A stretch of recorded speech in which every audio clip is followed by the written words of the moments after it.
Okay, is everything all right? Okay, hope आप सभी लोग बहुत अच्छे होंगे और अपनी तैयारी आप लोग बहुत अच्छी तरीके से कर रहे होंगे, क्योंकि नेक्स्ट मंथ में हमारे कुछ एग्ज़ाम्स भी हैं, जैसे हमारा UPPCS का एग्ज़ाम्स है और कुछ है और बहुत सारे एग्ज़ाम्स हैं।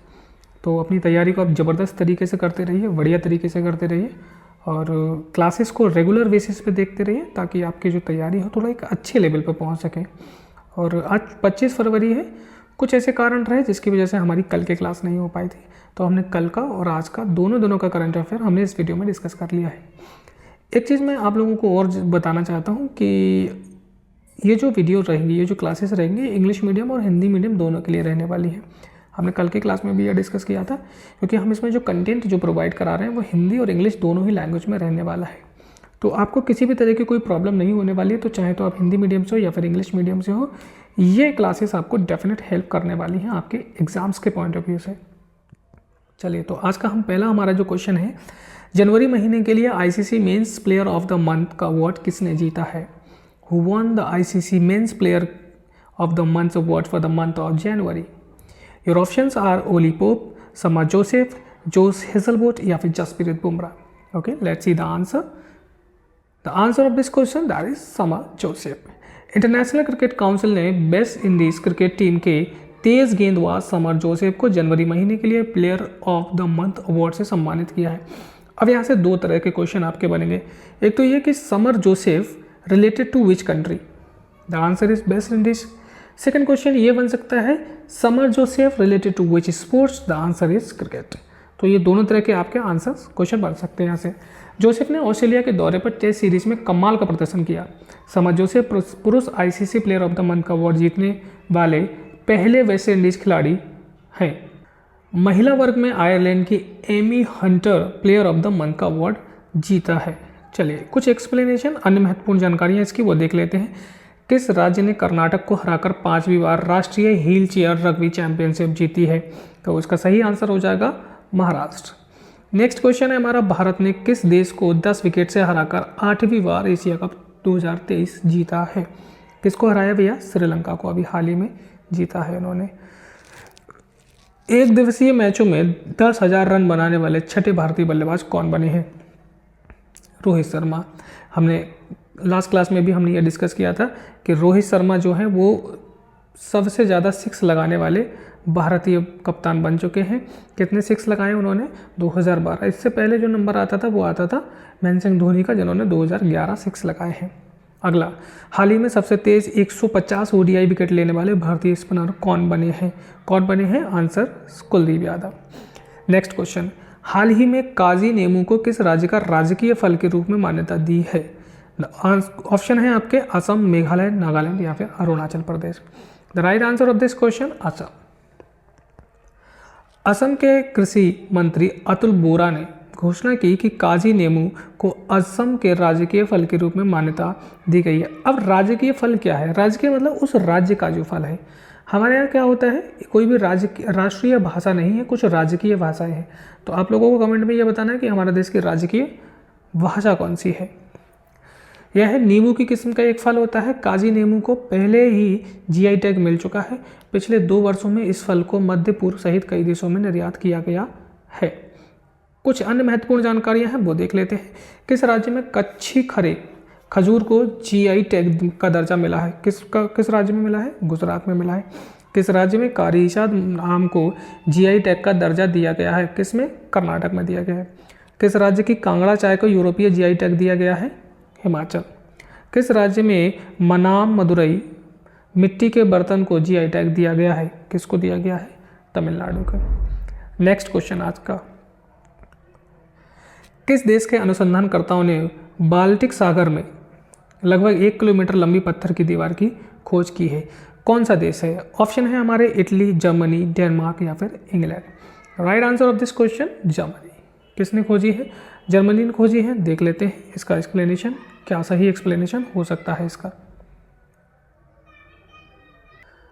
जर्मनी के अनुसंधानकर्ताओं ने बाल्टिक सागर में जर्मन के तट से दूर लगभग 1 किलोमीटर लंबी पत्थर की दीवार की खोज की है, जो 10,000 वर्ष से भी अधिक पुरानी हो सकती है। मीडिया रिपोर्ट्स के मुताबिक इस दीवार के बारे में अनुसंधानकर्ताओं को पहली बार 2021 में पता चला। यह बाल्टिक सागर में अब तक की खोजी गई सबसे पुरानी मानव निर्मित संरचना साबित हो सकती है। कुछ टाइप एरर हो जाता है यहाँ पर, अब तक की होना चाहिए। चलिए, इससे जुड़े कुछ हमारी अन्य महत्वपूर्ण जानकारियाँ हैं वो हम देख लेते हैं।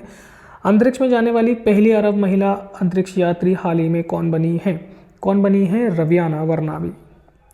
नेक्स्ट क्वेश्चन है हमारा, गोपनीयता संबंधी चिंताओं को लेकर चैट जीपीटी पर प्रतिबंध लगाने वाला पहला पश्चिमी देश कौन सा बन चुका है? कौन सा बन चुका है? इटली। नेक्स्ट क्वेश्चन है हमारा, बच्चों के लिए ऑक्सफोर्ड मलेरिया वैक्सीन की मंजूरी देने वाला पहला देश कौन सा बन गया है? Ghana. Next question, Asian Infrastructure Investment Bank यानी कि AIIB किस शहर में पहला विदेशी कार्यालय खोलेगा? किस में खोलेगा? अबू धाबी में।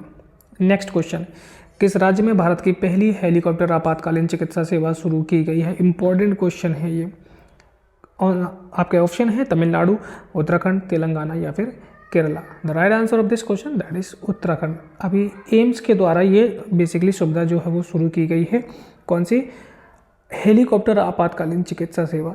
इसमें है क्या बेसिकली, नागरिक उड्डयन मंत्री ज्योतिरादित्य सिंधिया ने यह जानकारी दी। इस सेवा के तहत एक हेलीकॉप्टर अखिल भारतीय आयुर्विज्ञान संस्थान एम्स में तैनात किया जाएगा, जहां से इसे 150 किलोमीटर के दायरे में कहीं भी भेजा जा सकेगा, ताकि दुर्घटना का शिकार हुए किसी भी व्यक्ति तक चिकित्सा सुविधा पहुंचाई जा सके। मतलब ये कि 150 किलोमीटर के दायरे में अगर किसी भी तरह की कोई दुर्घटना हो रही है तो एम्स के द्वारा जो हेलीकॉप्टर जो सेवा स्टार्ट की गई है, एम्स के द्वारा क्या होगा, हेलीकॉप्टर सेवा भेजी जाएगी और वहाँ पर जिसके साथ भी दुर्घटना हुई है उसको तुरंत हॉस्पिटल ले जाया जाएगा। जैसे रोड पर हमारे एम्बुलेंस सेवा चलती है, यहाँ पर हेलीकॉप्टर सेवा शुरू की है। कुछ अन्य महत्वपूर्ण जानकारियाँ, उत्तराखंड की बात आई है तो इम्पोर्टेंट चीज़ हो जाती है उत्तराखंड के बारे में हमें जानना, बहुत कुछ चीज़ें और भी हैं। माणा को पहला भारतीय गांव घोषित किया गया है, किस राज्य में स्थित है? तो किस राज्य में स्थित है? माणा जो गाँव है भारत का पहला गाँव माना जाता है, उत्तराखंड। पहले क्या होता था कि माणा जो था वो अंतिम राज्य गाँव माना जाता था, अब क्या हो गया, माणा पहला राज्य हो गया है। चलिए भैया, किस राज्य सरकार ने 30% महिला आरक्षण विधेयक को मंजूरी दे दी है? किसने दे दी है? Again answer Uttarakhand.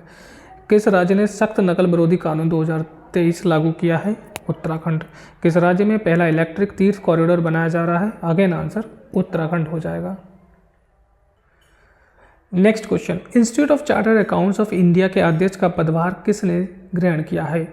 Who has assumed the charge of the president of the Institute of Chartered Accountants of India? The options are Ranjit Kumar Agarwal, Charanjot Singh Nanda, Abhinav Mukund Sharma या फिर Vinay Kumar Singh. The right answer of this question Ranjit Kumar Agarwal.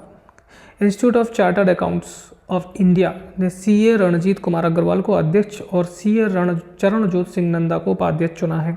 CA Ranjit Kumar Agarwal को institute of Chartered Accountants of India के 72वें अध्यक्ष के रूप में चुना गया है। वह वर्ष 2024-25 तक इस पद सम्मानित रहेंगे। वे 2016 से संस्थान से जुड़े हुए हैं, शुरुआत में केंद्रीय परिषद सदस्य के रूप में और फिर 2023-24 में उपाध्यक्ष के रूप में। कुछ अन्य महत्वपूर्ण जानकारियां हैं इससे जुड़ी, वो हम देख लेते हैं।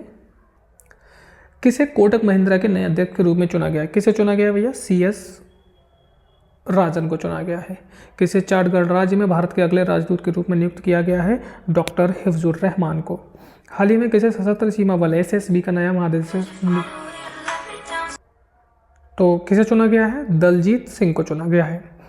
किसे साइकिलिंग महासंघ के अध्यक्ष के रूप में चुना गया है? किसे? पंकज सिंह को। अगला क्वेश्चन, IRCTC के नए प्रबंध निदेशक के रूप में किसने पद ग्रहण किया है, पदभार ग्रहण किया है? तो इसका जो ऑप्शन हो जाएंगे हमारे अलक पांडे, संजय कुमार जैन, आलोक सिन्हा या फिर राजीव प्रसाद।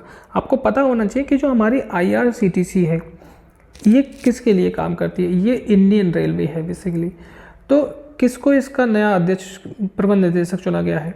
तो राइट आंसर है इसका संजय कुमार जैन।